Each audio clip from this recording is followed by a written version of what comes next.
దేవుడు కొంతమంది దైవ సేవకులను సుమారు ఒక 120 సంవత్సరాలకు పూర్వం, అంటే 1900 సంవత్సరం ఆరంభం నుంచి 20th సెంచరీ ప్రారంభం నుంచి ప్రపంచంలో అక్కడక్కడ ఒక్కొక్కరిని ఏర్పాటు చేసుకుని వాడుకున్నాడు. ఇప్పుడు మీరు టీవీల్లో చూస్తున్న సేవకులు అంటున్న సేవకులు కారు, వాళ్ళకి పాపులారిటీ లేదు, పేరు లేదు, కానీ వారు దేవుని కొరకు చాలా బలంగా వాడబడ్డారు. మీకు ఒకవేళ తెలుసుంటే కొన్ని పేర్లు డిఎల్ మూడీ అని, జాన్ వెస్లీ అని, జాన్ హైడ్ అని, ఇంకా అలా చాలా పేర్లు ఉంటాయి. ఆస్వాల్డ్ జే స్మిత్ అని. ఏమైతే ఏం పెట్టారో వాళ్ళు ఎక్కువ ఈరోజు మళ్ళీ ఆ మాట చెప్తున్నా, ఈ రోజుల్లో మనకు కనబడే సేవకుల్లాగా పేర్లు సంపాదించలేదు, కానీ వారి ఒకరి పేరు కొరకు ఎక్కువ ప్రయాసపడ్డారు. వారిని రక్షించిన ప్రభువైన యేసుక్రీస్తు. విలియం కేరీ అని ఒక దైవజనుడు వచ్చాడు. ఆయన ఒక బలమైన పరిచయం చేశాడు ఇండియా దేశం. ఇంగ్లాండ్ దేశం నుంచి మన దేశానికి వచ్చి మన భాష కానీ మన సంస్కృతి కానీ ఏమీ తెలియకుండా వచ్చి 40 భాషలు నేర్చుకుని, భాషలు నేర్చుకోవడం అంటే ఆటో పడితే అక్కడ ఎక్కడికి వెళ్ళాలని చెప్పడానికి, లేకపోతే బజార్లో వంకాయలు ఖరీదు ఎంత అడగడానికి కాదు. ఏమైనా దేవుని బిడ్డలారా, ఎంత బలమైన గ్రంథం అంది ఇది.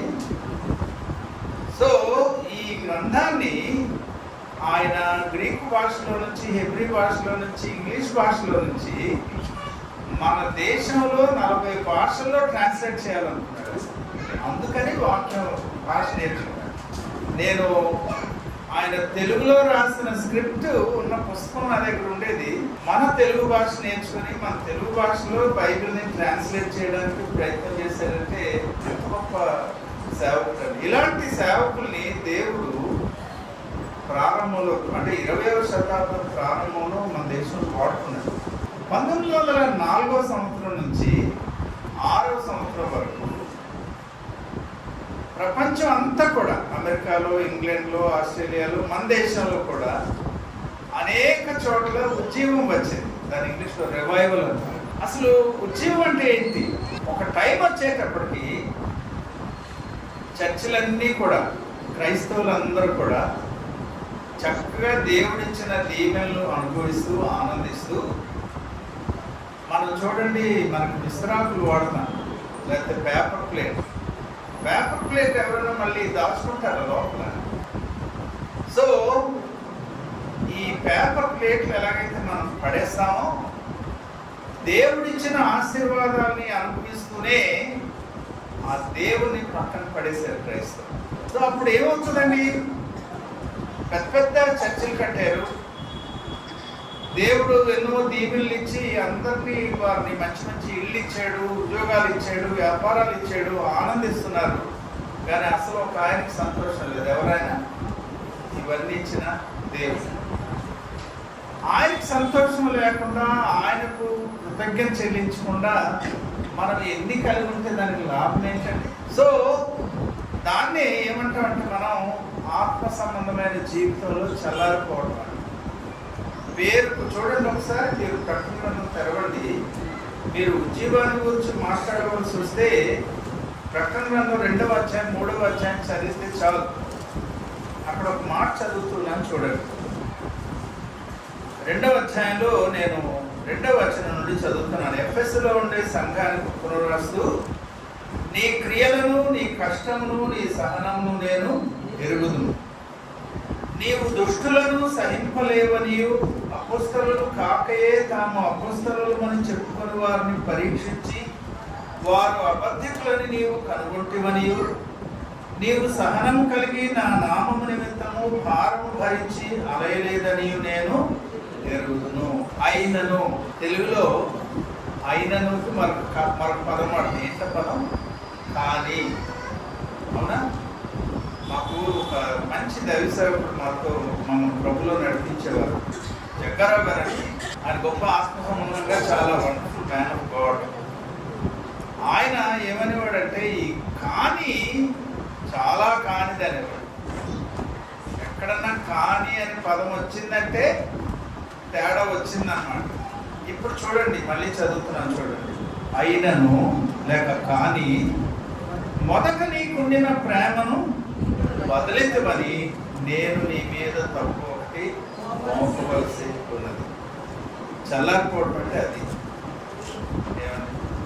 దేవుని కొరకు ఏమైనా చేయడానికి, దేవుడు చేసిన మేళ్లను జ్ఞాపకం చేసుకొని ఆయన కొరకు జీవించాలి, ఆయన పని చేయాలి, ఆయన కొరకు సాక్షులుగా ఉండాలనే ఆలోచన కలిగిన క్రైస్తవులు ఆశీర్వాదాలన్నీ వచ్చిన తర్వాత చక్కగా వాటిని తల కింద పెట్టుకుని తలగడలాగా ఆనందిస్తూ ఇచ్చిన ఆయన ఏం చేశారు? మర్చిపోయారు.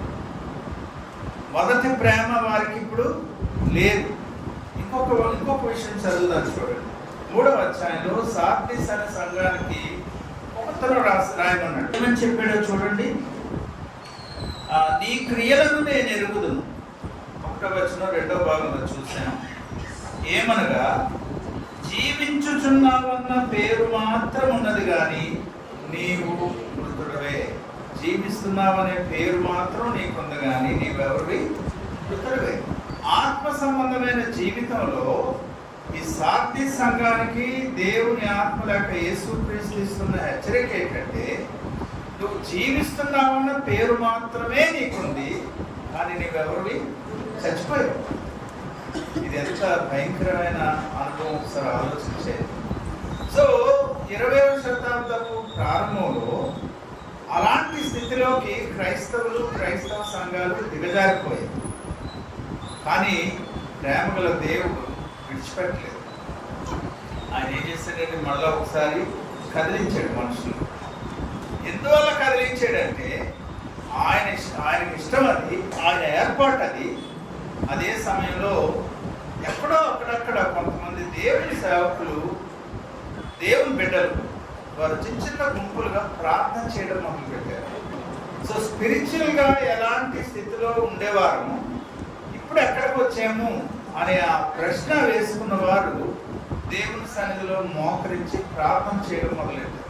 వేల్స్ అనే దేశంలో, అంటే ఇంగ్లాండ్ దేశానికి సంబంధించిన వేల్స్ అనే ప్రాంతంలో ఇవాన్ రాబర్ట్స్ అనే ఒక యవనస్తుడు, మరి దేవుని ఆత్మ ఎలాగో అతన్ని తాకి నడిపించడం నాకు తెలియదు కానీ 13 సంవత్సరాల వయసులో ఆయన ఏడుస్తూ దేవుని సన్నిధిలో ప్రార్థన చేయడం మొదలెట్టాడు. ఎన్నాళ్ళు చేశాడో తెలుసా అండి? మరొక 13 సంవత్సరాలు ప్రార్థన చేశాడు. అంటే 13 ఇయర్స్కి స్టార్ట్ చేసి ఎంతవరకు వెళ్ళాడు? 26 ఇయర్స్ వచ్చేదాకా ప్రార్థన చేశాడు. ప్రభువా, నేను ఏం చేయాలి నీ కొరకు? నా సంఘం ఏంటి ఇలా చల్లారిపోయింది, నా కుటుంబం ఏంటి ఇంత నామకార్థం అయిపోయింది, మొదటి ప్రేమ చల్లారిపోయింది, బ్రతుకున్నామనే పేరు మాత్రమే ఉంది కానీ చచ్చిన స్థితిలో దిగజారిపోయింది మేము. మరొకసారి మమ్మల్ని జీవితం చేయవా అని ప్రార్థన చేయడం మొదలెట్టాడు. ఎక్కడ నేర్చుకున్నాడు అక్కడ ప్రార్థన అంటే, మీరు ఒక్కసారి నాతో పాటు కీర్తన గ్రంథంలో కీర్తన 85వ కీర్తన 6వ వచనం ఏమని ప్రార్థన చేస్తాడో తెలుసా? నీ భక్తులు, నీ ప్రజలు నీ యందు సంతోషించున్నట్లు నీవు మరలా మమ్మను బ్రతికింపవా? Will you not revive your people so that we may rejoice in you? Help us to be revived so that we may rejoice in you. ప్రియమైన దేవుని బిడ్డలారా, నిజంగా దేవుని ప్రేమించే వారికి, దేవుని వాక్యాన్ని ప్రేమించే వారికి, యేసుక్రీస్తును ప్రేమించే వారికి, ఆరోగ్యం ఉన్నా లేకపోయినా, అందచందాలు ఉన్నా లేకపోయినా, ఆస్తులు పాస్తులు ఉన్నా లేకపోయినా, ఈ లోకంలో ఎన్ని రకాల శ్రమలు వచ్చినా సరే వారికి ఆనందం కలిగించేది ఒకే ఒక అనుభవం ఏంటంటే, అది నీ ప్రజలు నీ యందు సంతోషించినట్లు నీ ప్రజలను మరొకసారి నువ్వు బ్రతికింపు. ఇంగ్లీష్లో will you not revive us Lord అంటే అర్థం ఏంటంటే, చచ్చిపోబోతున్న వ్యక్తిని మళ్ళీ ఏం చేయాలి? ఇప్పుడు బ్రతికించాలి. అది దేవుని యొక్క ఆశ, ఆలోచన, మనుషుల ఆలోచన కాదు. ఈ ఉద్యమం అనేది మనుషుల ప్రయత్నం వల్ల వచ్చేది కాదు. Revival is not something which is man made. You cannot achieve this. అది కేవలం దేవుని ఆత్మ పనిచేయాలి. దేవుని ఆత్మ పనిచేయాలి, ఆయన దీవించాలంటే మనం ఆయనకి ఏమవ్వాలా? కంప్లీట్గా ఆయనకి లోబడిపోవాలి. ఆయన ఏం మాట్లాడుతున్నాడో ఆలోచన చేయాలి. జరిగింది ఏంటో తెలుసా? మొదట మళ్ళీ విలియం కేరీ గారి గురించి చెప్పేసి అప్పుడు అటు వెళ్తాం. మళ్ళీ విలియం కేరీ గారు ఇండియా వచ్చారు. ఇండియాలో చాలా నష్టపోయారు. ఆయన భార్య మెంటల్ అయిపోయింది, కొడుకు 12 ఏళ్ళ కొడుకు చచ్చిపోయాడు. ఆయన అన్ని టైప్ మెషిన్లు అంటే ప్రింటింగ్ మెషిన్కి అవసరమైనవన్నీ సంపాదించుకున్నాడు. ప్రింటింగ్ చేస్తున్నాడు, బైబిల్స్ మెటీరియల్ అంతా రెడీగా ఉంది. ఓ రోజు మరి ఎవరు నిప్పెట్టారో లేకపోతే ఏమైనా మొత్తం ప్రెస్ అంతా కాలిపోయింది. కానీ పట్టుదల కలిగిన వ్యక్తిగా అతడు మళ్ళీ సంపాదించుకొని మళ్ళా తయారు చేసి బైబిల్స్ ప్రచురించడం మొదలుపెట్టాడు. ఆయన చనిపోయే టైంలో అందరితో ఏమని చెప్పాడు తెలుసండి? ఇంగ్లీష్లో చెప్తాను, తెలుగులో కూడా. After my death let not people talk about doctor William Carey, but let them talk about the doctor of William Carey. William Carey అనే వ్యక్తి చనిపోయిన తర్వాత అందరూ డాక్టర్ విలియం కేరీ గురించి మాట్లాడకూడదు, విలియం కేరీ గారు డాక్టర్ గారి గురించి మాట్లాడాలి. యేసుక్రీస్తు అంటే ఏ హైట్కి వెళ్ళిపోయాడో ఆయన చూడండి. తర్వాత ఆయన సమాధి మీద, మన సమాధుల మీద ఉన్నవి లేనివి డిగ్రీలు రాసేస్తున్నాం. తల్లిదండ్రులు బ్రతుకున్నప్పుడు గెంజి కూడా పోయారు, కానీ కింద మాత్రం ఏళ్ళ పేర్లు వీళ్ళు డిగ్రీలు రాసేస్తారు, ఎంతో ప్రేమ ఉన్నట్టు. కానీ విలియం కేరీ ఆ టూమ్ స్టోన్ అంటాం, సమాధి మీద పెట్టిన స్టోన్ మీద ఏం రాయమన్నాడో తెలుసండి?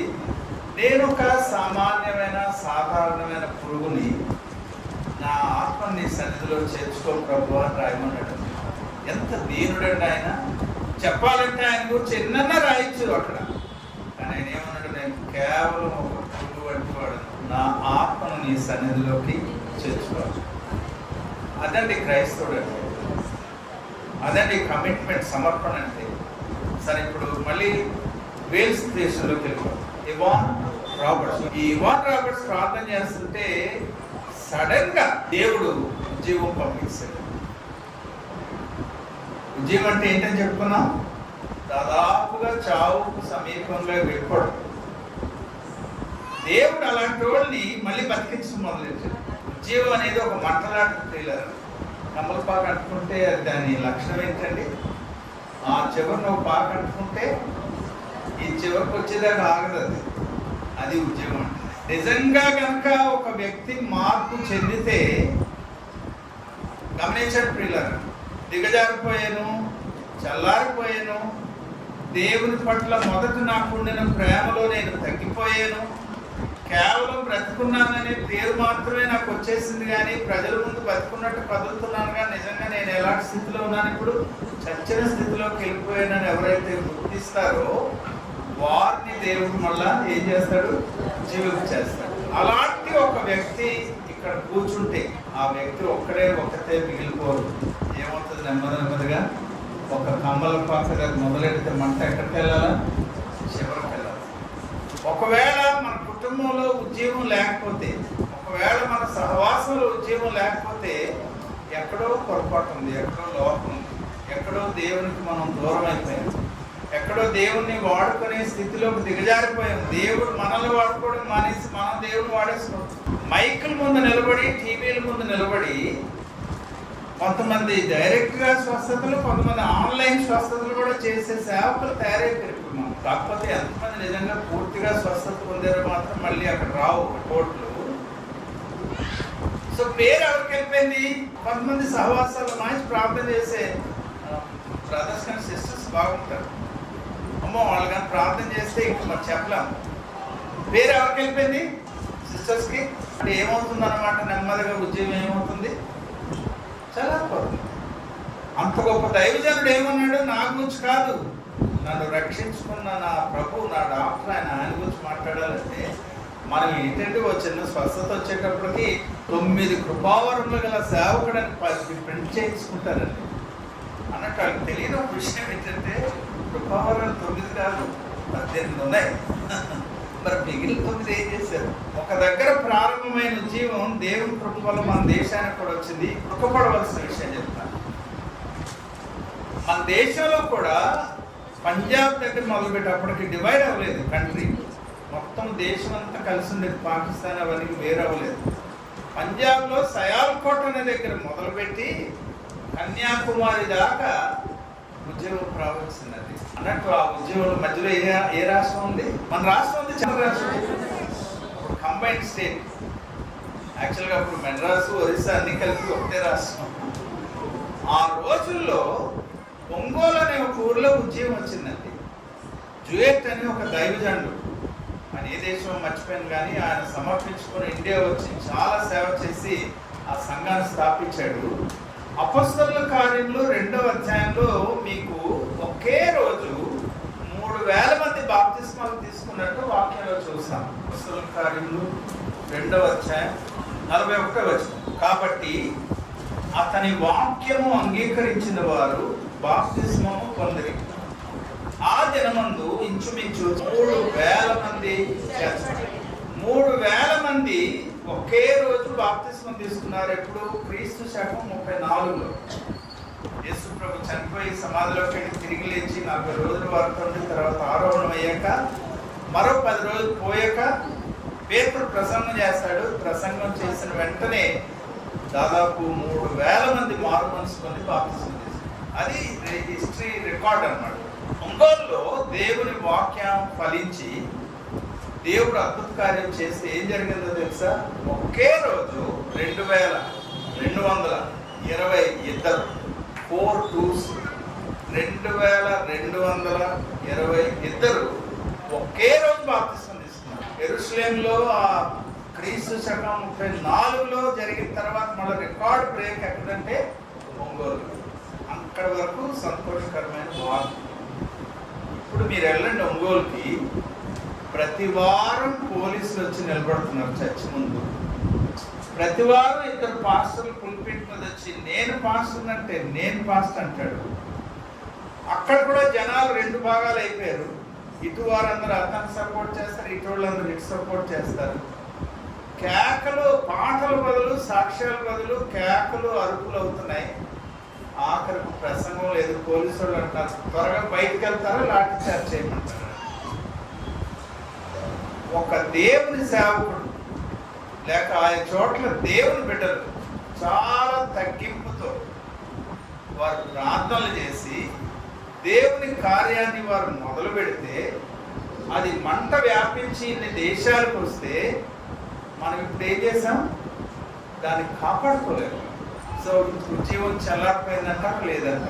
ఈరోజు ఒక 10,000 మంది ఒక మీటింగ్కి వచ్చేస్తే ఉద్యోగం అనుకో, ఇంకొక ఆయన 1,00,000 మంది వచ్చేసారంటాడు. దేవుని నామానికి మహిమ వచ్చిందా? నీవే దేవుడు బిడ్డలారా, ఇలాంటి పనికిమాలిన స్థితికి క్రైస్తవ సంఘం దిగజారిపోవడానికి ముఖ్యమైన కారణం ఏంటి? ఇవాన్ రాబర్ట్స్ ఒక ప్రార్థన చేసేవాడు. ఏంటో ప్రార్థన తెలుసా అండి? ప్రభువా నన్ను మంచుము, నా సంఘాన్ని దీవించుమని.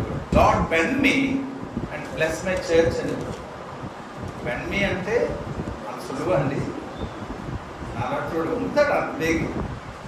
ఏమంటే నాకు తెలిసిన జ్ఞానం ఏంటి, నాకున్న పేరేంటి, నా చదువులు ఏంటి, ఇంకా ఏవేవో చెప్పుకొని ప్రజలు పైకి వెళ్ళిపోతున్నాం మనం. ఆ దైవజనుడు ఏమని ప్రార్థన చేశాడు? లార్డ్ బెన్ మీ, తర్వాత ఏమన్నాడు? బ్లెస్ మై చర్చ్ అని. ఎన్ని సంవత్సరాలు? 15 years ప్రార్థన చేశాడండి. ప్రియమైన దేవుని బిడ్డలారా, 13 సంవత్సరాలు ప్రార్థన చేశాక సంఘంలో ఉద్యోగం వచ్చింది. ఇప్పుడు సంఘస్థులు ఏమని ప్రార్థన మొదలెట్టు తెలుసండి? Lord bend our church and bless our nation అన్నారు. ప్రభువా మా సంఘాన్ని వంచండి, మా దేశాన్ని దీవించండి. సో దేవుడు ఆ ప్రార్థన కూడా జవాబిస్తేనే 1904 నుంచి 6వ సంవత్సరం 2 సంవత్సరాల్లో ఆ మంటలు అక్కడి నుంచి అలా చాలా సముద్రాలు దాటుకుంటూ మన దేశం కూడా వస్తాయి. నేను దేవుని మహిమ కొరకు ఒక చిన్న సాక్ష్యం మీకు చెప్పాలి. మా అమ్మమ్మ తాత అంటే వాళ్ళు ఇక్కడ ఆనందపురం ఉన్నారు, వెల్లంకర గ్రామం. ఆ గ్రామంలో ఎక్కడో కెనడా దేశం నుంచి సౌఖ్యాలు వదులుకొని సువార్త ప్రకటించాలనే ఆలోచనతో కొంతమంది వచ్చి మన ఆంధ్ర రాష్ట్రంలో సువార్త ప్రకటించారు. కెనడియన్ బ్యాప్టిస్ట్, కెనడా దేశం. ఆ బాప్టిస్ట్ మిషనరీస్ ఎలాంటి సమర్పణతో వారు వచ్చి ఎంత తగ్గించుకుని సౌఖ్యాలు కోరుకోకుండా కేవలం సువార్త ప్రకటించడానికి తమను తాము అర్పించుకున్నారో మీలో చాలా మందికి తెలియదు. వారి పరిచర్య ఎప్పుడు ఇది 1900 ప్రారంభం. వచ్చిందండి. ఆ మంట ఎక్కడికి వచ్చింది? ఆనందపురం దగ్గర భీమిలికి దగ్గరలో వెల్లంకని ఊరు వస్తుంది. 111 గడపలు. చాలా గర్విస్తులు వారు. ఇక్కడ మంచి కులం వాళ్ళ మతం చాలా ప్రాచీన మతం అని ఆచారాలు ఎన్నో ఉండే వాళ్ళకి. వాళ్ళ దగ్గరికి వచ్చింది. దేవుడు గొప్ప అద్భుతం చేసి 111 గడపల్లో కనీసం ఒక 20 గడపలకి ఆ నిప్పట్టుకుంది. మా అమ్మమ్మ మా తాత ప్రభు నమ్ముకున్నారు. నేను ఎందుకు ఈ సాక్ష్యం చెప్పానంటే, ఎక్కడో ప్రారంభమైన ఉద్యోగం ఏమని ప్రార్థన చేశారు వాళ్ళు? Lord bend our church and bless the nations. దేశాలు దీవించి ప్రభు మా సంఘాన్ని ఉంచే, పర్వాలేదు, మేము కనబడకూడదు. ఆ ప్రార్థన జవాబు ఎక్కడొచ్చింది? దేవునిని, యేసుక్రీస్తును, పరిశుద్ధాత్మ అనే మాటను ఉపయోగించి మన లాభాలు సంపాదించే ప్రయత్నం చేస్తున్నాం. ఆ ప్రభు నమ్మితే మాకేటిస్తాడు? మా రోగం బాగైతే నమ్ముతాం. రోగం బాగు చేయకపోతే ఆయన దేవుడు కాదన్నమాట. అంటే ఏదో ఒక లాభం ఉంటేనే కానీ యేసుక్రీస్తుని, దేవుని వాక్యాన్ని నమ్మలేని దౌర్భాగ్య స్థితిలోకి వచ్చారు ప్రజలు. కానీ ఆ రోజు మా అమ్మమ్మ, మా తాత, వారు బంధువులు కొంతమంది యేసుక్రీస్తును నమ్మిన కారణంగా బంధువులు మిగిలిన ఎన్ని గడపలు ఉన్నాయి? ఇంకా దాదాపు 80 చిల్లర పైన గడపలు ఉన్నాయో. వారందరూ ఏమన్నారంటే, ఇంకొక రోజు ఈ ఊరిలో కనుక మీరుంటే మీ ఇళ్ల మీద పెట్రోల్, కెరసనాలు వేసి కాల్చి పడేస్తాం, మిమ్మల్ని సజీవంగా మిమ్మల్ని కాల్ చేస్తామంటే ప్రాణాలు అరచేతుల్లో పట్టుకొని వాళ్ళ గ్రామాన్ని వదిలేసి మంచి ఆస్తులు ఉన్నోళ్ళండి వాళ్ళు విజయనగరం పెంచి చిన్న కొట్టుల్లాంటి ఇళ్లలో వస్తారండి. నేను ఏమంటానంటే ఇంగ్లీష్లో, they became poor over night. మంచి ధనవంతులండి. వారి కులం పోయింది, వారి మతం పోయింది, వారి సంబంధాలు తెగిపోయి, వారి ఆస్తులు పోయి, నిలవడానికి నీడ లేకుండా అయిపోయింది. అయినా యేసు ప్రభువును వారు వదలలేదు. నాకు 24 సంవత్సరాల వయసు వచ్చేటప్పుడు ఈ మాట అర్థం అవ్వలేదు. మా తాతని, మా అమ్మమ్మని, మా నాన్నగారు కూడా అలాగే మారారు. ఎందుకంటే స్కూల్కి వెళ్తుంటే, శ్రీకాకుళం జిల్లాలో చదువుకున్నాం మేము, క్రైస్తవులను కానీ ఎంత చిన్న చూపు చూసేవారు వారు. నాకు చాలా బాధ అనిపించింది. నా మనసులో అనుకున్నాడు, ఈ పనికి మాలినోళ్ళు అనవసరంగా మారేది. ఎంత మంచి కులం ఉంది, ఇప్పుడేంటి ఎలా చేస్తే వీళ్ళు తెలియక ప్రజలేమో చిన్న కులం అంటారు. మన చిన్న కులం కాదండి. పేతురు ఏ రాశాడు ఒకసారి చూద్దాం. పేతురు రాసిన మొదటి పత్రిక 2వ అధ్యాయం 9వ వచనంలో చూడండి ఏమన్నాడు. నేను చదువుతున్నాను చూడండి. ఏమన్నాడండి అక్కడ? అయితే మీరు చీకటిలో నుండి ఆశ్చర్యకరమైన తన వెలుగులోనికి మిమ్మల్ని పిలిచిన వారి గుణాతిశయములను ప్రచురం చేయ నిమిత్తము ఏర్పరచబడిన వంశమును, రాజులైన యాజక సమూహమును, పరిశుద్ధ జనమును, దేవుని సొత్తైన ప్రజలనై ఉన్నారు. తెలియక బయటోడు ఏదో మనల్ని చిన్న చూపు చూస్తే వాళ్ళకి బుద్ధి లేక చేస్తారు. మనం ఎవరు? దేవుడు ఎలాంటి టైటిల్ ఇచ్చాడండి మనకి? మొట్టమొదటి టైటిల్ ఏంటన్నాడండి? మీరు ఏర్పరచబడిన వంశం, రాజులైన యాజక సమూహం, ఏమండి పరిశుద్ధ జనం. ఈరోజు పరిశుద్ధత అనే పదానికి బయట ఉన్న వారికి అర్థం తెలియదు. తెల్లవారులేసి బట్టలతో స్నానం చేసేసి ఆ తడి బట్టలతో ఎక్కడికో వెళ్ళి ఏదో మొక్కేస్తే పరిశుద్ధత అనుకుంటున్నారు. కానీ అంతరంగంలో మార్క్స్ వార్త 7వ అధ్యాయం 21వ వచనంలో చూస్తారు మీరు, భయంకరమైన పాపాలు లోపల ఉంటాయి. కానీ పరిశుద్ధులు అనుకుంటున్నారు వాళ్ళు పై రూపాన్ని. కానీ మనల్ని ఏం చేశాడు యేసు ప్రభు? దేవుడు తన స్వరక్తంతో మనల్ని ఏం చేశాడండి? పవిత్రపరిచాడు. చూడండి ఒకసారి యోహాను రాసిన మొదటి పత్రికలో 1వ అధ్యాయంలో 7వ వచనం చదువుతున్నాను చూడండి. అయితే ఆయన వెలుగులో ఉన్న ప్రకారము మనమును వెలుగులో నడిచిన ఎడల మనము అన్యోన్య సహవాసము గలవారమై ఇందుము. అప్పుడు చూడండి జాగ్రత్తగా, ఆయన కుమారుడైన యేసు రక్తము ప్రతి పాపము నుండి మనల్ని ఏం చేస్తుందని? పవిత్రులుగా చేస్తుంది. పాపాలు పోవడానికి ఎక్కడికో పరిగెత్తాల్సిన పని లేదు. నీ పాపం నుంచి నువ్వు విమోచించబడాలంటే కేవలం యేసుక్రీస్తు ప్రభు వారి శిలువ మీద కాల్చిన రక్తం ద్వారా మాత్రం. అందుకని పౌలు కొరింథీయులకు పత్రిక రాస్తూ మొదటి పత్రిక 6:19 అంటాడు, మీరు విలువ పెట్టి కొనబడిన వారు, మీరు సామాన్యమైన మనుషులు కాదు. మామూలుగా అయితే నన్ను మిమ్మల్ని ఎవరైనా కొంటారండి? కానీ యేసు ప్రభు తను కార్చిన పవిత్రమైన స్వరక్తంతో మనల్ని ఏం చేశాడంటండి? కొనుక్కున్నాడు ఆయన. మీరు మీ సొత్తు కాదు, మీరు దేవుని చేత ఏర్పాటు చేయబడిన వంశం, యాజకులైన రాజ వంశం, మీరు పరిశుద్ధమైన జనాంగం. మీరు నేను ఎందుకు మాటలు చెప్తున్నానంటే, చాలాసార్లు దేవుని వాక్యం మనకి ఇచ్చిన స్థాయిని మనం మర్చిపోయి మనం ఎక్కడికో వెళ్ళిపోయి దానివల్ల ఏమైపోతున్నాం? మనం చల్లారిపోతున్నాం. ఆత్మ సంబంధమైన జీవితంలో మనం చల్లారిపోతున్నాం. అంచేత మనం ఇప్పుడు ఏమవ్వాలి? వల్ల నీ ప్రజలమైన మేము నీ యందు ఆనందించినట్లు. గమనించండి, నువ్వు ఇచ్చిన వాటి యందు కాదు, ఎందులో నీ యందు మేము ఆనందించినట్లు మమ్మల్ని మరొకసారి బ్రతికింపువా. సో ఇది కంటిన్యూ అవ్వాలి ప్రియులరా, కంటిన్యూ అవ్వాలి.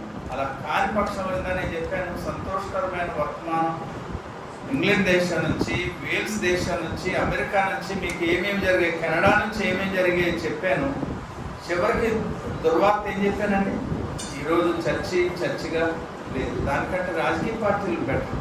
మనకు రాజకీయాలతో సంబంధం లేదు, కానీ పార్టీలో అందరూ కలిసి పనిచేయగలుగుతున్నారు. కానీ ఒకే కుటుంబంలో మనల్ని తన స్వరక్తం ఇచ్చి సంపాదించిన యేసుక్రీస్తు సంఘంలో, ఆయనే తండ్రిగా ఉన్న కుటుంబంలో మనం ఏమైపోతాం? ఎక్కడికి వెళ్ళిపోతాం?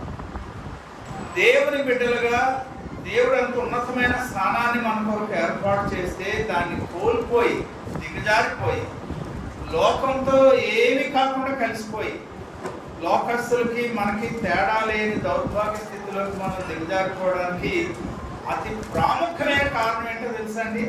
మనకి దేవుని గ్రంథంతో సంబంధం పెట్టలేదు. యేసుక్రీస్తు ఎవరో దేవుని వాక్యం బయలుపరుస్తుంది. ఈ మధ్య మన యవనస్తులకి ఈజీ అయిపోయిన ఒక విషయం ఏంటంటే బైబిల్ తయారు చర్చికి బైబిల్ ఉంది, ఆర్గ్యుమెంట్ కూడా చేస్తారు. ఏం తప్పండి మొబైల్లో చూస్తే. మా చర్చిలో ఒక యవనస్తుల మీటింగ్లో ఒక దైవజనుడు వచ్చి మాట్లాడుతూ, తండ్రులారా తల్లులారా గమనించండి, మీ పిల్లలు బైబిల్ చూస్తున్నారు మొబైల్ అనుకుంటున్నారు. కాదు, వాళ్ళు SMS పంపించుకున్నారు, ఇటు జాగ్రత్త. అంటే సాతాను మంచి వాటిని కూడా వాడు తన కొరకు ఎలా వాడుకుంటాడు, ఈ మాటలో మీకు అర్థమైందా? లేకపోతే వేరే లోకాబ్రామాయణం చూస్తున్నారా? ఎంత దిగజారిపోయాడు మనం. దేవుని వాక్యంలో మీకు ఒక చిన్న మాట నేను చెప్తాను. ఎందుకు బైబిల్ అన్నానంటే, ఈ బైబిల్ ఎవరి గురించి చెప్తుంది? సృష్టికర్త అయిన దేవుని గురించి. ఆయన మనల్ని ప్రేమించి తన ఒక్కగానొక్క కుమారుడు, అద్వితీయ కుమారుణ్ణి మన కొరకు ఈ లోకానికి పంపించాడు, ఆ ప్రభు అయిన యేసుక్రీస్తు. ఎప్పుడైతే బైబిల్ పక్కకి వెళ్ళిపోద్దో, కేవలం ఒక అలంకారంగా పట్టుకొచ్చి, లేకపోతే ఇంటి దగ్గర ఏదో కష్టం వచ్చినప్పుడు బైబిల్ పట్టుకోవడం అలా కాకుండా, దేవుని వాక్యాన్ని శ్రద్ధగా ఒకవేళ చదవకపోతే, నేర్చుకోకపోతే దేవుని గురించిన జ్ఞానం మనకు రాదు, యేసుక్రీస్తుని గురించిన జ్ఞానం మనకి రాదు. A.W. టోజర్ ఆయన ఒక మంచి దైవజనుడు. ఆయన ఒక ప్రవక్త లాంటి. ఆయన ఒక పుస్తకం రాశాడు. ఆ పుస్తకం పేరేంటి తెలుసండి? ఇంగ్లీష్లో ఉందా, తెలుగులోకి వచ్చింది లేదో తెలియదు. నాలెడ్జ్ ఆఫ్ ద హోలీ అన్నాడు. ఏమన్నానండి? పరిశుద్ధుడైన దేవుని గురించిన జ్ఞానం. Knowledge of the holy. Holy అంటే దేవుడు అని, హోలీ గాడ్. వీళ్ళారా అలాంటి పుస్తకాలు మనం చదవాలి. దానికి ఒకే ఒక ఉద్దేశం ఏంటంటే, దేవుని జ్ఞానాన్ని మనం సంపాదించుకోకుండా, దేవుని గురించిన అనేక వివరాలు మనం తెలుసుకోకుండా మనం పరిశుద్ధతను కాపాడుకోలేము. మన స్పిరిచువల్ లైఫ్ని మనం లైవ్లీగా, అంటే బ్రతికి ఉంచుకునేలాగా మనం ఉంచుకోలేము. నేను ఒకసారి చిన్నప్పుడు అంటే దాదాపు 14-15 ఇయర్స్లో విజయనగరం వెళ్ళాను. విజయనగరం వెళ్తే అక్కడ మా పెద్దమ్మ ఉండేవారు. ఆ వీధంతా క్రైస్తవులే. ఆ వీధి పేరే సమాధానపేట. సరే విజయనగరం వెళ్ళాం. పడుకున్న మంచి నిద్రలో ఎవరో తలుపు కొట్టారు. మాకు సంబంధించిన బంధువు ఒక ఆయనకి రాత్రి దెయ్యం పట్టిందంట. ఆ వీధిలో ఒక సంఘకర్త గారి ఇంట్లో తీసుకొచ్చారు ఆ దెయ్యం పట్టినాడు. యాక్చువల్గా పట్టిన దెయ్యం కాదు, ఈ దెయ్యం. సరే మొత్తం మీద ఏదేదో వాగుతున్నాడు, అటు ఊపుతున్నాడు, ఇటు ఊపుతున్నాడు అందరినీ. మా పెద్దమ్మ ఇంట్లో ఉన్నాను నేను. అదేమో సంఘ పెద్ద గారి ఇల్లు. పెద్దమ్మ వెళ్ళేది ముందు ఎవరికి రారు. నాకు మీకు నిద్రపడటం లేదు దెయ్యం అంటే భయం కదా. సో ఇంక ఇక్కడుంటే భయం ఎక్కువైపోతుందని యాక్చువల్గా అక్కడికి వెళ్ళిపోయాను. అంటే దేవుడు ఆ రోజు నాకు ఒక పాట నేర్పించాడు. ఆ చిన్న వయసులో మా పెద్దమ్మ గారు అతనికి అక్కడ ఏం చెప్తున్నారంటే, బైబిల్ తెచ్చి అతను తల మీద పెట్టండి దెయ్యం పోద్దని. అక్కడ సంఘ పెద్ద గారు ఏమన్నారో తెలుసా అండి, అమ్మా ఈ దెయ్యం వాడి పేరు చెప్పాడా, ఇది బైబిల్ పెడితే పోయే దెయ్యం కాదు ఇది. అది చాలా పవర్ఫుల్ దెయ్యం అన్నమాట. అంటే అమ్మగారు పెద్దమ్మగారు బైబిల్ దేనికి వాడుతున్నారు, దెయ్యం పట్టినోడు తల మీద పెడితే దెయ్యం పోద్దని. దెయ్యం పట్టకపోతే బైబిల్ అక్కర్లేదు. మరి మీ సంఘ పెద్ద గారు ఏమంటున్నారు, అచ్చచ్చ బైబిల్ పెడితే దెయ్యం పోదని. ఎంత నమ్మకాలని వీళ్ళకి. సో దేవుని వాక్యం దేవుడు మనకి ఎందుకు ఇచ్చాడో గమనిస్తూ ఆదివారం వచ్చినా శుక్రవారం వచ్చినా మనం ఏం చేయాలండి, దేవుని భయంతో దేవుని సన్నిధికి రావాలి. మొక్కుబడిగా పాస్టర్ గారు చూస్తారు, పాస్టర్ గారు చూస్తారు, రాకపోతే దెబ్బలాడతారని కాదు, కానీ నేను దేవుని స్వరాన్ని వినాలి అనే ఆలోచనతో మనం వస్తే ఎంత గొప్ప విషయం అండి. యోగ గ్రంథంలో 28వ అధ్యాయంలో 28వ వచనంలో యోబు ఒక మాట ఉపయోగించాడు.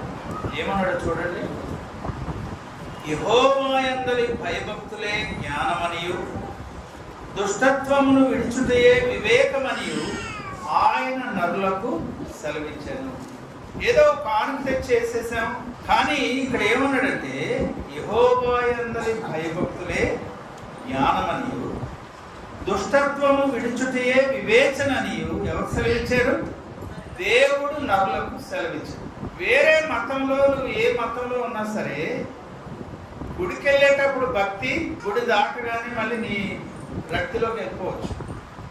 కానీ క్రైస్తవ్యం బైబిల్ దానికి ఎట్టి పరిస్థితుల్లో ఒప్పుకోదు.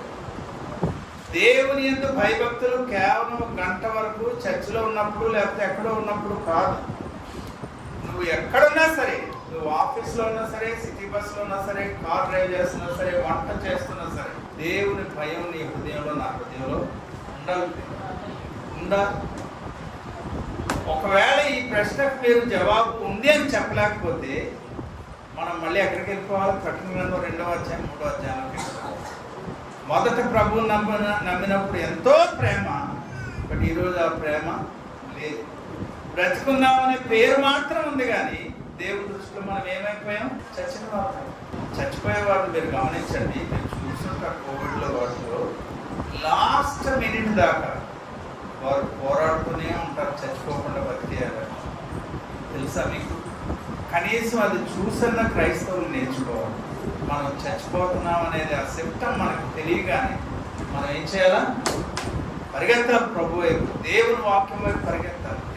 కానీ ఎప్పుడది జరుగుతుంది, ఎప్పుడు జరుగుతుంది, దేవుని వాక్యాన్ని సరైన విధానంలో అర్థం చేసుకున్నప్పుడు. అందుకే నాకు ఏమన్నాడంటే యెహోవా యందు భయభక్తులు జ్ఞానానికి మూలం అన్నాడు. మరొక రకంగా చెప్పాలంటే యెహోవా యందు జ్ఞానం భయభక్తులకు మూలం. ఇప్పుడు ఫిలిప్పీ పత్రికలో నుంచి కొన్ని మాటలు మనం చూస్తాం. పౌలు ఈ ఫిలిప్పీ పత్రికను రాశాడు, లేక పౌలు ఫిలిప్పీ పట్టణంలో ఉండే క్రైస్తవులకు ఈ పత్రిక రాశాడు. ఈ ఫిలిప్పీ పట్టణంలో క్రైస్తవులు ఉన్నారు, కానీ వారు ఇందా నేను చెప్పినట్టు ఒక మతాన్ని విడిచి మా పితరులు ఎలాగైతే ప్రభువు నమ్మి క్రైస్తవులు అయ్యారో, వారు కూడా యోధా మతాన్ని విడిచిపెట్టి క్రీస్తుని అంగీకరించిన వారు. పౌలు అక్కడ సంఘాన్ని స్థాపించాడు. ఆ వివరాలు మీరు కావాలంటే అపొస్తలుల కార్యాలు 16వ అధ్యాయం చదవాలి. సో మాసిదోనియా అనే ప్రాంతంలో ఫిలిప్పీ అనే పట్టణం, అది రాజధాని వారు, ముఖ్య పట్టణం. అక్కడ ప్రారంభించాడు పౌలు పరిచర్య. మంచిగా జరుగుతుంది పరిచర్య. ఈ లోపల పౌలుని తీసుకెళ్ళి చెరసాల్లో వేశారు. ఎందుకు వేశారు? ఎవరినైనా పిక్ పాకెటింగ్ చేశాడా, ఎవరినైనా కత్తితో పొడిచాడా, ప్రభుత్వాన్ని ఏమైనా దూషించాడా? ఏం కాదు. కేవలం యేసుక్రీస్తును నమ్మినందుకు, యేసుక్రీస్తు యొక్క సువార్తను ప్రకటించినందుకు అతను తీసుకెళ్ళి ఎక్కడేస్తారండి, జైలు వేస్తారు. మాకు అంతకుముందు ఇంకొక విషయాన్ని కూడా మీకు జ్ఞాపకం చేస్తాను. ఒకసారి బైబిల్ తెరవండి. అపొస్తలుల కార్యాలు మీరు 16వ అధ్యాయం తెరవండి. అది ఇప్పుడు మనం చెప్పిన ప్రాంతంలోనే ఆ 16వ అధ్యాయంలో మనం చూస్తే వీరు సువార్తను ప్రకటిస్తున్నారండి. దేవుడు వారిని వాడుకొని అద్భుతాలు కూడా జరిగిస్తుంటే దానికి ప్రతిఫలం ఏంటంటే, ఇప్పుడు మనం ఈ మాట జాగ్రత్త వినండి. ఇప్పుడు ఎవరైనా అద్భుతాలు చేస్తే, లేకపోతే ఏదైనా మనకేదైనా మేలు జరిగిందని ఎవరైనా టీవీ ప్రసంగికుడు మరో ప్రసంగికుడు చేస్తే మనం చర్చికి కానుకోవడం మానేసి అక్కడ పంపించేస్తాం. ఎందుకంటే వాళ్ళు చాలా తెలివిగా ఏం చేస్తారంటే 2 ఏసి 3 ఏసి బ్యాంకు అకౌంట్ నెంబర్లు ఇచ్చేస్తారు. మీరు ఎక్కడ మిస్ అవుతారేమో. మనం ఎంతో డెడికేషన్తో వాళ్ళకి పంపించేస్తాం. యేసు ప్రభు నేర్పించిన పరిచర్య విధానంలో ఎక్కడ కూడా డబ్బులు అడగమని చెప్పలేదు. మత్తయి సువార్త 10వ అధ్యాయం తెరవండి. 5వ వచనం నుండి నేను చదువుతున్నాను, చూడండి. యేసు ఆ 12 మందిని పంపుచు వారిని చూచి వారికి ఆజ్ఞాపించినది ఏమనగా, మీరు అన్యజనుల దారిలోకి వెళ్ళకూడదు అవన్నీ చెప్పాక ఇంకా ఏమన్నాడో చూడండి. 8వ వచనంలో, రోగులను స్వస్థపరచుడు, చనిపోయిన వారిని లేపుడు, కుష్ఠరోగులను శుద్ధులనుగా చేయుడి, దయ్యములను వెళ్ళగొట్టుడు, ఉచితముగా పొందితిరి, ఉచితముగా ఇయ్యుడి. మీరు దెయ్యాలు వెళ్ళగొట్టడం, కుష్ఠరోగులు స్వస్థపరచడం, లేకపోతే ఇంకేదైనా అద్భుతం చేస్తే అది మీకు ఎలా ఇచ్చాను? నేను ఉచితంగా ఆ వరం మీకు ఇచ్చాను. అది మీరేం చేయాలా? ఉచితంగా చేయాలి. మన దేవుడు నమ్మదగినోడంటే, ఆయన కోటీశ్వరుడు అంటే చాలా చిన్న మాట. 1000 కొండల మీద పశువులన్నీ నావే అన్నాడండి. లెక్క పెట్టండి, 1000 కొండల మీద ఎన్ని పశువులు ఉంటాయో అవి తీసుకెళ్లి సముద్రానికి ఎంతలోకి వస్తాయి. ఆ కొండల మీద ఎన్ని పంటలు పండుతాయి. అంత ధనవంతుడండి ఆయన. ఆయన ఏమన్నాడు? మీరు ఉచితంగా పొందారు, ఉచితంగా ఇవ్వండి. తర్వాత ఏమన్నాడు చూడండి. మీ సంచులలో బంగారంనైనను, వెండినైనను, రాగినైనను, ప్రయాణము కొరకు జాలినైనను, 2 అంగీలనైనను, చెప్పులనైనను, చేతికరనైనను సిద్ధపరచుకోనకుడి. చాలా ఘోరం కదా. 2 అంగీలు వద్దంటాడండి. ఒక అంగీయే. మీరు ఎక్కడ మారు మనసు పొందారో, ఎక్కడ దేవుని వాక్యం వింటున్నారో, ఎక్కడ మీ కొరకు దేవుని సేవకులు ప్రార్థన చేస్తున్నారో అక్కడ మీ కానుకలు ఇవ్వడం మానేసి బయటికి మరొకరికి ఎప్పటికి పంపించినా సరే మీరేమైపోతారు? మీ పాస్టర్ గారు చెప్తారు, ఇంటిని సువార్త కానుక ఇవ్వండి, ఫ్రెండ్స్ మిషనరీ ప్రేయర్ బ్యాండ్ కానుక ఇవ్వండి, విశ్వానికి కానుక ఇవ్వండి అని పాస్టర్ గారు చెప్పి ఇప్పించడం వేరు. అంతేగాని ఏదో అద్భుతం ఒరిగిపోతుందని చెప్పి అక్కడ ఎక్కడికో పంపిస్తున్నారంటే మీకు అసలు సరైన జ్ఞానం అవగాహన రాలేదన్నమాట. మరి ఉద్యోగం చల్లారిపోదా? ఈ యేసుక్రీస్తు గురించిన జ్ఞానం మనకు ఎలా వస్తుందని చెప్పుకున్నాం మనం? దేవుని వాక్యం వదిలేసి కలబలు, కబుర్లు, పట్టుకథలు, లేకపోతే ఏవో జరగని విషయాలు జరిగినట్టు చెప్తుంటే వాటి వైపు పరిగెడతాం మనం. కానీ యేసుక్రీస్తు గురించిన జ్ఞానం మనకు రావట్లేదు. మనం ఏమంటాడు? మా పాస్టర్ గారు ఎంత గొప్పడో తెలుసండి. ఎవరు కాదు నీ పాస్టర్ గొప్పడైతే. ఇందాక విలియం కేరీ ఏమన్నాడండి? నా గురించి కాదు, ఎవరి గురించి మాట్లాడాలా? మా పాస్టర్ గారు నమ్మిన దేవుడు యేసుక్రీస్తు గొప్పడు అనే ఆలోచనలోకి మీరు వచ్చారా? రావాలంటే దేవుని వాక్యం మనకి కావాలి. ఫిలిప్పీ పత్రికలో మీరు చూస్తే పౌలు జైల్లో ఉన్నాడు, చెరసాలో ఉన్నాడు. దేని వల్ల ఉన్నాడో అతను ఎలా చెప్తున్నాడో ఒకసారి మనం చూద్దాం పిల్లలు. మీరు 1వ అధ్యాయంలో 12వ వచనం నేను చదువుతున్నాను, చూడండి. సహోదరులారా, నాకు సంభవించినవి సువార్త మరి ఎక్కువగా ప్రబలమవుటకే సమకూడనని మీరు తెలుసుకొనవచ్చున్నాను. 13వ వచనం, ఎలాగనగా నా బంధకములు క్రీస్తు నిమిత్తమే కలిగినవని ప్రేతోర్యమను సేనలోని వారికి అందరికీ తక్కిన వారికి అందరికీ స్పష్టమాయను. బంధకాల్లో ఉన్నానని చెప్తున్నాడండి. అదే జైలు అన్నది. దేని కొరకంటే సువార్త ప్రకటించాడు కనుక జైల్లో పెట్టారు. ఇందాక మనం అక్కడ 16వ అధ్యాయంలో చూసాం. అక్కడ ఏం చేస్తున్నాడు పౌలు, శీల? ఆ రాత్రంతా ఈ కాళ్ళు చేతులు కొండలు బిగించేసి కొట్టారు శుభ్రంగా. ఏడుస్తుండవలసిన వారు ఏం చేశారని అక్కడ రాత్రంతా పాటలు పాడుతున్నారు. మళ్ళీ 16వ అధ్యాయంలో రండి. అపొస్తలుల కార్యాలు 16వ అధ్యాయంలో ఏమంటే పాటలు పాడుతుంటే సడన్ గా ఏం జరిగిందో ఒకసారి మనం చూద్దాం. 26వ వచనం, అప్పుడు అకస్మాత్తుగా మహాభూకంపం కలిగెను, చెరసాల పునాదులు అదరెను, వెంటనే తలుపులన్నీ తెరుచుకొనెను, అందరి బంధకములు ఊడెను. ఏమండి, ఎవరండి ఈ పునాదులు కదిలించారు? చెరసాల తలుపులు ఊడే ఈ సంఖ్యలు ఊడిపోయి ఎవరు చేస్తారు ఈ పని అంతా? ఇప్పుడు వీళ్ళు ఏం చేయాలా? మంచి ఛాన్స్ దేవుడు ఇచ్చారు వాళ్ళకి జంప్ అయిపోవడానికి. కానీ పౌలు, శీల అంతేకాకుండా దేవుని యొక్క ప్రభావాన్ని చెరసాల్లో ఉన్న వారందరూ గుర్తించి తలుపులు ఓడిపోయి, కానీ దేవుని భయం వాళ్ళందరినీ ఏం చేసింది? అక్కడే నిలబెట్టింది. ఆ రాత్రి జరిగిన విషయాన్ని బట్టి చెరసాల అధికారి, అమ్మ బాబాయ్ నా నా నా ఉద్యోగం ఓడిపోద్దని చెప్పి చంపుకోవడానికి ప్రయత్నం చేస్తాడు. పౌలు, శీల అంటారు, అలా కదయ్యా, ఎవరు వెళ్ళిపోలేదు, ఇక్కడే ఉండు అంటే అప్పుడు ఆయన అంటాడు, అయిలారా నేను కూడా ఈ రక్షణ పొందాలంటే ఏం చేయాలి? అదండి ఉద్యోగం అంటే. మనం ఎంతసేపు ఏం చేస్తామంటే మన కష్టాల వైపు చూస్తుంటాం, మన బాధల వైపు చూస్తాం, మన ఇబ్బందుల వైపు చూస్తాం, మన రోగాల వైపు చూస్తాం. కానీ మనం వాటిని మించి ఎటువైపు చూడాలా? దేవుడి వైపు చూడాలి. ఓఎం రావు గారని మాకు థియాలజీ నేర్పించారు, మంచి ప్రొఫెసర్ ఆయన, దైవజన్. నాగాలాండ్లో ఉండేవాడు ఆయన. ఒకసారి నాగాలాండ్లో అంటే కొండలండి అవన్నీ చాలా భయంకరం. మా వాళ్ళని తీసుకెళ్ళి ఒకసారి ఒక 6 మగవాళ్ళు 7 ఆడవాళ్ళు జీప్లో ఎక్కించి మగవాళ్ళందరూ నడుస్తుంటే కొండ మీద చక్కగా ముందుకెళ్లాల్సిన జీప్ వెనక్కి వస్తుంది. మొత్తం మీద ఈ దైవజనులు మరొక ఇద్దరు వాళ్ళు వెళ్తున్నారంట. ఒక టైర్కి ఒక ఊరు చేరుకోవాలి. సడన్గా టైర్ పంచర్ అయిపోయింది. వాడి దగ్గర స్టెప్నే లేదు. వీళ్ళందరూ మీటింగ్ టైం అయిపోతుంది, ఏం చేయాలని బాధపడిపోతున్నారు. డ్రైవర్ ఉన్నాడంటే మీరు నెమ్మది నడుస్తున్నాడు, నేను ఏదో చేసి తెస్తాను పడినాను. ఈ కొండ మీద ఎక్కుతున్నారు. సడన్గా జీప్ తీసుకొచ్చాడంటే కనుక టైర్ బాగానే ఉంది. ఎక్కడ ఏం చేశారు అంటే వాడు ఏం చెప్పాడు తెలుసండి, సార్ మీరు దిగిపోగానే టైర్ ఓపెన్ చేసి అందులోంచి ట్యూబ్ బయటికి లాగేశాను. మీ అందరూ మీ స్వెటర్లు, మీ మఫ్లర్లు నడవడానికని మీరు చెమట పడుతుందని జీప్లో వదిలేశారు కదా, అవన్నీ కూరేసి టైర్ మళ్ళీ దిగేశారు. ఇక్కడ స్టోరీ గురించి చెప్పలేదండి, దైవజనుడు నేర్పించిన ఒక మంచి విషయం మీకు చెప్తాను చూడండి. We were all looking at the problem and were discouraged. That fellow was looking at the solution.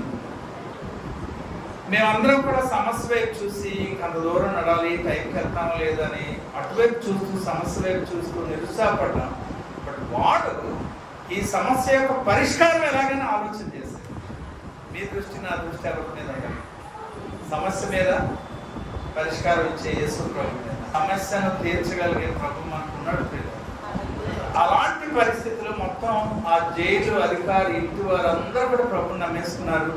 అప్పుడు ఒక సువార్త అయిపోయింది.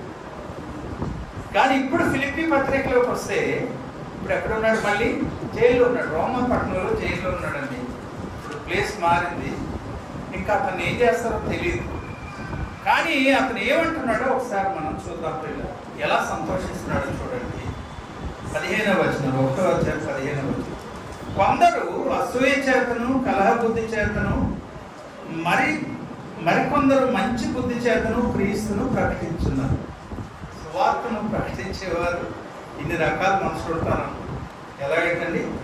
అసూయ చేత ప్రకటిస్తారంటే, కలహ బుద్ధి చేత ప్రకటిస్తారంటే, పౌలుకి ఇంకా ఇబ్బంది కలిగించాలంటే యేసు ప్రభువు ప్రకటించాలి. ఎందుకయ్యా మీరు ప్రభువుని ప్రకటిస్తారంటే మాకు పౌలు చెప్పాడు, అందుకే చేస్తున్నామంటే అప్పుడు పౌలుకి ఏమవుతుంది అని ఆ పరిస్థితులన్నింటిలో మళ్ళీ మాట్లాడాడు. వారైతే నా బంధకములతో కూడా నాకు శ్రమ తోడు చేయవలని తలంచుకొని శుద్ధ మనస్సుతో కాక కక్షతో క్రీస్తును ప్రకటించుతున్నారు అని 18వ వచనంలో చూడండి ఏమంటున్నాడో. మరొకరు ప్రేమతో ప్రకటిస్తున్నారని చెప్పి విష చేతనే కానీ సత్యము చేతనే కానీ ఏ విధము చేతనైనానో క్రీస్తు ప్రకటింపబడుతున్నాడు. అందువల్ల నేనేమవుతున్నాను? సంతోషిస్తున్నాను. ఇప్పుడు మీరు నన్ను ప్రశ్న అయ్యారు, నాకు మీరేటని ఇందా టీవీలో మాట్లాడే వాళ్ళందరూ అలా విమర్శించారు. పౌలు అంటున్నాడు సంతోషిస్తున్నాను అన్నాడు. నేను మీ ముందు పెట్టే ఒకే ఒక ఇంగ్లీష్లో యాసిడ్ టెస్ట్ అంటాను. నేను కానీ పాస్టర్ గారు కానీ ఇంకెవరైనా సేవకుడు పరిచర్య చేస్తున్నప్పుడు, వాక్యం అందిస్తున్నప్పుడు వారి యొక్క పరిచర్య ద్వారా, వారి యొక్క మాటల ద్వారా, వారి యొక్క ప్రార్థన ద్వారా ప్రజలను యేసుక్రీస్తు వైపుకు మళ్ళిస్తున్నారా లేక తమ వైపుకు తాము మళ్ళించుకుంటున్నారా? మీకు తెలిసిపోద్ది ఈజీగా చూస్తే, చదువున్నోడు లేనోడు అనుభవం లేనోడు కూడా తెలుసుకోవాలి. వారు ఒకవేళ యేసుక్రీస్తు వైపు ప్రజలను ఆకర్షించకుండా ప్రభు పేరు చెప్పే వారు పేరు సంపాదిస్తుంటే మరి అలాంటి వాళ్ళని నేను విమర్శించొద్దా? అలాంటి వాళ్ళ గురించి మీకు సరిదిద్దొద్దా? అటువంటి క్రియలు ఉద్యోగానికి అడ్డు క్రియలు. సరే, ఫైనల్గా ఏమన్నాడంటే, నేను సంతోషించుతున్నాను, ఇక ముందును సంతోషిస్తానన్నాడు. తర్వాత 21వ వచనంలో ఈ మాట అన్నాడు చూడండి, నా మట్టుకైతే బ్రతుకుట క్రీస్తే, చావైతే లాభం. For to me to live is Christ and to die is gain. పౌలు యొక్క దృక్పథం ఎంతవరకు వెళ్ళిపోయిందంటే, యేసుక్రీస్తుని గురించిన జ్ఞానాన్ని సంపాదించుకున్న కారణంగా నేను బ్రతికితే నా కోసం కాదు, ఎవరి కోసం బ్రతకాలి? ప్రభు కోసం. చావైతే లాభం అన్నాడు చూడండి. తన ఉద్దేశం సూసైడ్ కాదు. తన ఉద్దేశం ఏంటంటే, ఏ క్షణమైనా ఒకవేళ నేను ప్రభు కొరకు జీవించలేని పరిస్థితి వస్తే నా వెరీ నెక్స్ట్ చాయిస్ ఏంటి? చచ్చిపోవడం. నేను బ్రతికినంతకాలం ఆఖరి ఊపిరి విడిచేదాకా నా ప్రభు కొరకు జీవించాలి. ఒకవేళ నేను జీవించలేకపోతే చచ్చిపోవడం మేలు. ఎందుకంటే ఈ లోకంలో నన్ను వెతికి రక్షించుకున్న దేవుని కుమారుడు అని యేసుక్రీస్తుని నేను ఈ లోకానికి ప్రకటించాలి. అదేంటి ఉద్యమం అంటే. అలా సమర్పించుకొని ప్రార్థన చేద్దామా? ప్రేమగల మా తండ్రి, ఈ చిన్న ధ్యానాన్ని మీరు దీవించమని వేడుకుంటున్నాం. చాలాసార్లు వాక్యాన్ని చదువుతున్నాం, కానీ ఆ వాక్యంలో నుంచి నేర్పిన పాఠాలను మేము గ్రహించి మా జీవితంలో కూడా ప్రభు యథార్థత కలిగి, ప్రేమ కలిగి, క్షమాగుణం కలిగి, దీన మనసు కలిగి మీకు లోబడుతూ ప్రభు మేము అన్ని సమయాల్లో జీవించే భాగ్యం దయచేయండి. యేసు నామంలో స్తుతించి ప్రార్థిస్తున్నాం తండ్రి. ఆమేన్. మన పరమ తండ్రి అయిన దేవుని ప్రేమ, ప్రభు అయిన యేసుక్రీస్తు కృప, పరిశుద్ధాత్మ దేవుని దీవెన సదాకాలం వాక్యం విన్న బిడ్డలందరికీ తోడేండి నడిపించును గాక. ఆమేన్.